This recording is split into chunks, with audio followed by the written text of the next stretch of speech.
तो सुबह की शुरुआत हुई ठीक 4:05 पे। चाँद की चाँदनी खिली हुई थी, तो मैंने सोचा चाँद की चाँदनी से सारा सब कुछ जगमगा रहा होगा और मेरी वीडियो अच्छी बन जाएगी। लेकिन बाहर आने पे मुझे समझ में आया, यार चाँद की चाँदनी में कोई वीडियो नहीं बनती। खैर छोड़िए, हम चल पड़े अपनी मॉर्निंग वॉक पे और सबसे पहले मंदिर में दर्शन होते हैं। उसके बाद आगे बढ़ते हैं खेतों की साइड और हमारे साथ हैं ब्रू, भूरू, काली और आज धोलू लापता है एंड डुगू। मंदिर की छत पे चांद चमक रहा था और बाकी सब कुछ अंधेरा अंधेरा है, लेकिन हाँ हमें दिखाई दे रहा था, इतनी रोशनी थी। चांद में धुंधली धुंधली चांदनी थी जो काफ़ी अच्छी भी लग रही थी। हालांकि फ़ोन में बाकी कुछ नज़र नहीं आ रहा था, लेकिन जो भी नज़ारा था चांद की चांदनी का, खेतों में और बाहर मंदिर की छत के ऊपर पेड़ों के बीच से चांद झांकता हुआ बहुत ही प्यारा लगता है। कहावत तो ये है, 4 दिन की चांदनी फिर अंधेरी रात, लेकिन अपना अपना नज़रिया है। यदि माने तो 4 दिन की चांदनी भी जो अंधेरी रात होती है उसमें जो उसकी यादें होती हैं ना, वो एक रोशनी भर देती है और उन यादों से इतनी खुशी मिलती है कि बस जिसे जीना है वो यादों के सहारे जी सकता है। घर वापस आए तो वेलकम किया हमारी इस छुटकी ने, जो गैलरी में खेल रही थी। एक बच्चे की तरह खेलती है पूरी तरह से, और खाने को लिए इसको दे दिया दही और हम बनाते हैं अपनी चाय। कई बार सोचा चाय छोड़ दें, लेकिन फिर माताजी अकेले नहीं पीती तो थोड़ी थोड़ी हम भी ले लेते हैं। और ये देखिए छुटकी ने डुग्गू का रास्ता रोक लिया है। जब देखो इसे थप्पड़ दिखाती रहती है। बेचारा डुग्गू इतना इनोसेंस है, हर किसी से डर जाता है। ये लगा लो कि वो डरता नहीं है, एक तरह से सामने वाले की रिस्पेक्ट करता है कि हाँ मेरे से छोटा है तो इसे प्यार देना है, इसको हार्म नहीं करना। और डुग्गू को भी दे दिया है हमने दही। उसके बाद आ गया हमारा शेर खान, जिसमें पेशेंस बिल्कुल नहीं है। म्याऊं म्याऊं म्याऊं करके शोर मचा देता है जैसे कोई सुबह का अलार्म बज रहा हो। इसको भी दे दिया दही। और ऊपर देखा तो छुटकू की मम्मी आ गई थी। तो भाई ये कैसे छोड़ सकते हैं हम, इसको भी खाने को हमने दही दे दिया। ये देखिए दोनों मियाँ बीवी खा रहे हैं। चलिए फटाफट लगा लेते हैं अपनी झाड़ू।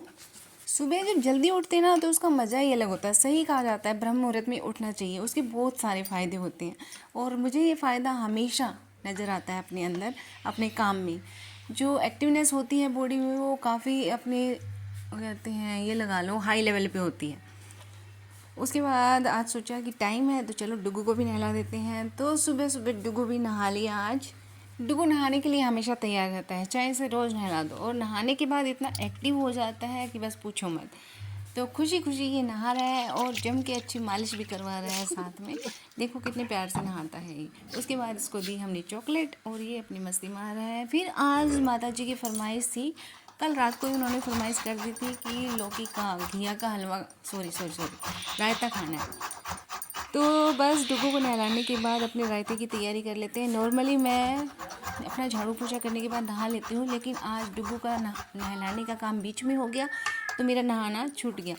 अब बना लेते हैं अपना एनर्जी ड्रिंक। इसमें लेंगे हम हाफ नींबू दोनों ग्लासेस में, और 1 स्पून हनी और थोड़ा सा गुनगुना पानी। और ये ड्रिंक जो होता है सुबह पीने से पूरे दिन बॉडी काफ़ी एक्टिव रहती है और आप अपना काम भाग भाग के करते हैं। तो चलिए अपना ड्रिंक रेडी हो गया है। जब तक हमने लौकी उबलने के लिए रखी है तब तक अपने ड्रिंक का मज़ा ले लेते हैं। उसके बाद बनाएंगे हम आलू गोभी की सब्जी। तो आज सब्जी हो गई, रायता हो गया और साथ में हो गई चपाती। तो अपनी घिया तैयार हो गई रायते के लिए। अब बना लेते हैं हम अपनी सब्जी। तो जब तक सब्जी बनेगी तब तक लगा लेते हैं हम आटा। और आटा लगाने के बाद फिर तब तक लौकी हमारी जो है वो ठंडी हो जाएगी, उसको हम मिला देंगे फिर दही में और बाकी सारे मसाले डाल देंगे। तो सब्ज़ी तैयार हो गई, रायता भी बन चुका है और अब वो नहा के आ चुके हैं तो स्कूल की तैयारी हो रही है। तो फटाफट अपनी चपाती बना लेते हैं। अभी कुछ दिन से लंच लेके नहीं जाते हैं तो खाली मुझे बस उनके खाने के लिए चपाती बनानी है। 2 रोटी गाय की बनानी है। तो हाँ, सबसे पहली रोटी हमारी गाय की बनती है और उस रोटी को घी लगा के फिर अन्नपूर्णा माता को भोग लगाना चाहिए। और उसके बाद उन रोटियों में मीठा डाल के हमें गाय को दे देनी चाहिए। इससे हमारे घर में हमेशा बरकत बनी रहती है।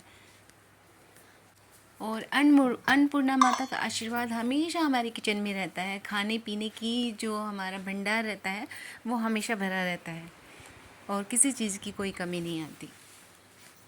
तो ये काम हर गृहिणी को करनी चाहिए। और वैसे तो इच्छाओं की कोई सीमा ही नहीं होती, लेकिन मेरा मानना ये है कि बस मेरे दरवाजे से कोई भूखा प्यासा ना जाए, इतनी बरकत हमेशा भगवान बनाए रखे। और ये देखिए, खिड़की में से छुटकी महारानी दिख रही थी तो मैंने इसकी वीडियो बना ली। ये इतना ज़्यादा खेलती है बस पूछो मत, और इसे देखते देखते कोई थकान नहीं होती। तो उनका नहाना और पूजा हो गई है और मैंने लगा दी उनकी थाली खाने के लिए। और उसके बाद चलते हैं अपनी गाय को रोटी देने के लिए। यहाँ पे 2 गाय हैं तो मैं हमेशा 2 रोटियाँ बनाती हूँ। तो दोनों गायों को हमने रोटी दे दी, और रोटी दे के जो सुकून मिलता है बस पूछो मत। और उसके बाद देखो ब्रू और धोलू इंतज़ार कर रहे हैं। खा ली ना आपने? क्योंकि इनको प्लॉट में जाना है थोड़ी देर में। और बैठ इनको जाओ किया यहीं। हमने टाटा बाय बाय। बैठ जाओ।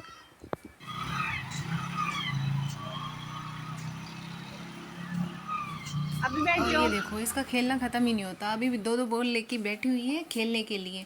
अभी मैं जाऊंगी ऊपर, पौधों में पानी देना बाकी है क्योंकि आज सुबह सुबह नहीं दे पाई। तो अभी देखो ये मेरे पीछे आ चुकी हैं और ये बिल्कुल काम नहीं करने देती ढंग से। अभी मैं पौधों में पानी दूंगी और मैं आके मेरे पैर पे लटक जाएगी, मेरे हाथ पे लटक जाएगी, इसका यही काम रहता है। तो चलिए अब पौधों में पानी दे देते हैं। में पानी देने का मेरा यही तरीका है कि अच्छे से उनको नहला देती हूँ मैं। और जो पीली पत्तियाँ होती हैं उनको हमें तोड़ देना चाहिए, और जो फूल खिल चुके होते हैं उनको भी तोड़ देना चाहिए, क्योंकि अगर वो लटके रहते हैं उन्हीं पे पेड़ पौधों पे तो उनकी ग्रोथ रुक जाती है। इसलिए जो फूल खिल गए हैं उनको तोड़ दो, जो पत्तियाँ पीली हो गई हैं सड़ गई हैं उनको भी तुरंत हटा देना चाहिए। क्योंकि यदि वो पेड़ पौधे पे लटकी रहेंगी, जो पीली पत्तियां हैं और जो फूल खिल के मुरझा चुके हैं, यदि वो वहीं पे लगे रहेंगे तो जो भी न्यूट्रिशन पौधा होता है वो उन तक भी पहुंचाता रहता है। ये लगा लो कि अपने पौधे को दुगनी मेहनत करनी पड़ती है। इसलिए याद करके हमेशा पीली पत्तियों को और मुरझाए हुए फूलों को हटा देना चाहिए। इससे हमारे पौधे का स्वास्थ्य भी अच्छा रहता है और उसकी ग्रोथ अच्छी होती है। और ये शैतान देखो, मैंने आपको पहले ही बताया था ना, ये काम नहीं करने देती बिल्कुल भी। बस इसके खेलने का टाइम होता है, ये मॉर्निंग टाइम में बस इसके साथ खेलो खेलो खेलो। ये और डुग्गू दोनों ही ऐसे होते हैं। डुग्गू तो फिर भी ठीक है, पीछा छोड़ देता है, लेकिन ये पीछा नहीं छोड़ती। तो सारे पौधों को मैंने दे दिया है पानी। सारे कैसे खिलखिला रहे हैं आप देख सकते हैं। और इसकी मस्ती ख़त्म नहीं होती। और टाइम हो गया है 8:30। अब हम नहा लेते हैं। मेरे कुर्ते पे प्रेस नहीं थी तो अभी मैंने इसको प्रेस किया। और अब चलते हैं जल्दी से नहाने के लिए। नहा के जब मैं आई तो मैंने देखा जिसमें जल चढ़ाते हैं अपने भोले बाबा को, वो लोटा जो था वो काफ़ी गंदा हो चुका था। तो इसको साफ़ करना ज़रूरी था, इसलिए मैंने नींबू के ऊपर लगाया थोड़ा नमक और फिर इसको अच्छे से रगड़ दिया। और ये जो ट्रिक थी काफ़ी अच्छे से काम करती है, आप भी करके देख सकते हैं। तांबे के जो भी बर्तन होते हैं, तांबे के या पीतल के, नींबू पे नमक डालो और उसे रगड़ दो। ज़्यादा मेहनत करने की ज़रूरत नहीं है, ज़्यादा आपको घिसने की ज़रूरत नहीं है, बहुत ही जल्दी से ये साफ़ हो जाता है और एकदम चमक जाता है। आप देख सकते हैं बिल्कुल मिनटों में ये चमक गया है। और देखिए बिल्कुल नए जैसा हो जाता है। कोई ख़ास मेहनत नहीं करनी पड़ी मुझे, बहुत ही हल्के हाथों से मैंने इसे साफ़ किया था और एकदम चमक गया। चलिए अब नहा लिए हैं, हमारा जो लोटा था वो भी चमक चुका है। अब चलते हैं अपने भोले बाबा के पास और उनको जल चढ़ा देते हैं। सारे मिलके बोलिए ओम नमः शिवाय। कहते हैं भोले बाबा बहुत ही भोले हैं, जल्दी से मान जाते हैं, सबकी मनोकामनाएं पूरी करते हैं। तो मेरी भगवान से प्रार्थना है आप सबकी मनोकामना पूरी हो। और ये देखिए मेरे टेरेस गार्डन में फूल खिले हुए हैं कितने प्यारे प्यारे से। मुझे तो इन फूलों को देख के काफ़ी खुशी मिल जाती है। तो अभी चलिए अपनी खुशियों को और आगे बढ़ाते हुए हम अगले कदम पे चलते हैं।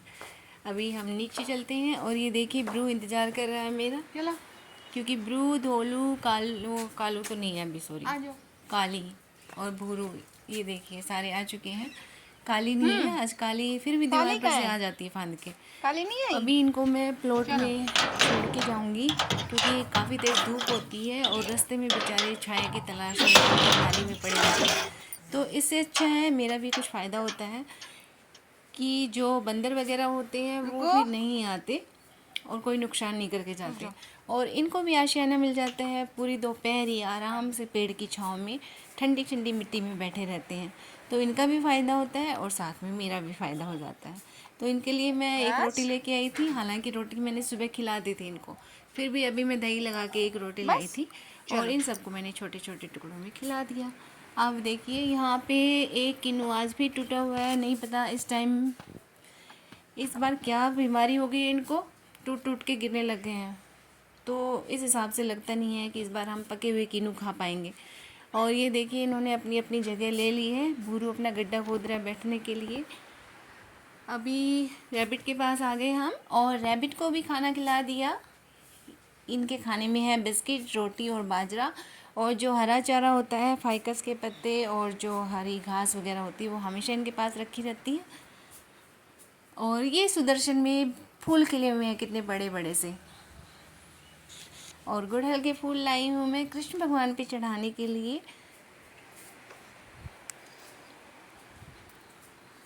अभी 9:30 का टाइम हो चुका है, माता जी आ गए हैं ओम शांति में से। तो अभी मैं माता जी के लिए बनाऊंगी रोटी और अपने लिए बनाऊंगी।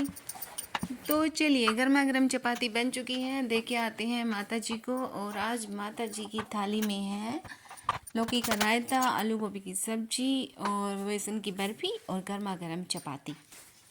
तो चलिए दे आते हैं माता जी को जल्दी से। तो माता जी के लिए स्वादिष्ट थाली तैयार है, अभी माता जी इसका आनंद लेंगी आराम से। और चलिए फिर हम भी खाना खा लेते हैं, हमारी भी थाली तैयार है, रोटी सब्जी और रायता। तो खाना पीना तो हो गया, बर्तनों का लगा है ढेर, अब बर्तन कर लेते हैं हम साफ। तो भाई खाना पीना हो गया, सारा काम ख़त्म हो चुका है, बर्तन साफ़ कर लिए। अब 11 बज गए हैं, मुझे प्रेस करनी थी लेकिन लाइट नहीं है। तो चलिए दोपहर का खाना बना लेते हैं तब तक। इसके लिए ले ली है मैंने साबुत दालें बनाते हैं हम हमेशा। और फिर कुकर में दाल चढ़ा देते हैं। दाल के साथ साथ दोपहर को अक्सर हम चावल ही खाते हैं, क्योंकि रोटी सुबह खाते हैं रात को खाते हैं, इसलिए दोपहर को अधिकतर हम चावल खाते हैं। तो दाल चावल बनेंगे और लौकी का रायता भी बचा हुआ है, तो साथ में रायता हो जाएगा। तो दाल हमने चढ़ा दी है, अब चलिए चावल की तैयारी कर लेते हैं। चावल के लिए हम चावल को धो लेंगे, और जो चावल धोने के बाद पानी होता है उसे वेस्ट नहीं बहाना चाहिए। उसका इस्तेमाल हम पौधों में करें तो ज़्यादा अच्छा है, क्योंकि इसमें भी बहुत सारे न्यूट्रिशन होते हैं जो हमारे पौधों में बहुत ही लाभकारी होते हैं। तो हमेशा दाल चावल जब भी आप धोएं तो उसका पानी हमेशा पौधों में डाल दें। तो ये लीजिए बन गए हमारे दाल चावल। और हाँ, एक और टिप्स है मेरे पास कि बनते हुए चावलों में एक नींबू निचोड़ दीजिए, इससे क्या होगा, हमारे चावल खिले खिले बनेंगे और इसका कलर भी बिल्कुल वाइट होगा। तो हमारे दाल चावल हो गए हैं रेडी। छुटकी आ गई है खेलने के लिए, दोपहर को भी आती है। अभी दूध रख दिया है गर्म होने के लिए, और छुटकी के साथ कर लेते हैं थोड़ी सी मस्ती।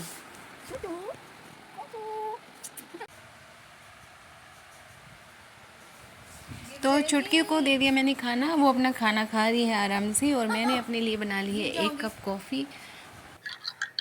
और अभी लाइट आ चुकी है, तो अभी कॉफ़ी का मज़ा लेंगे। और इसके बाद इतने सारे कपड़े हो रहे हैं प्रेस के, क्योंकि लाइट काफ़ी कटने लग गई है, इस वजह से प्रेस के कपड़े इकट्ठे हो जाते हैं। तो अभी कॉफ़ी का मज़ा लेके हम कपड़े प्रेस करेंगे।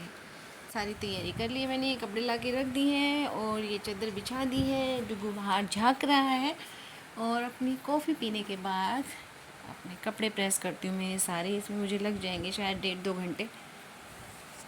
तो मिलती हूँ अगली वीडियो में, तब तक के लिए टाटा बाय बाय। खुश रहिए, स्वस्थ रहिए, हंसते रहिए, मुस्कुराते रहिए।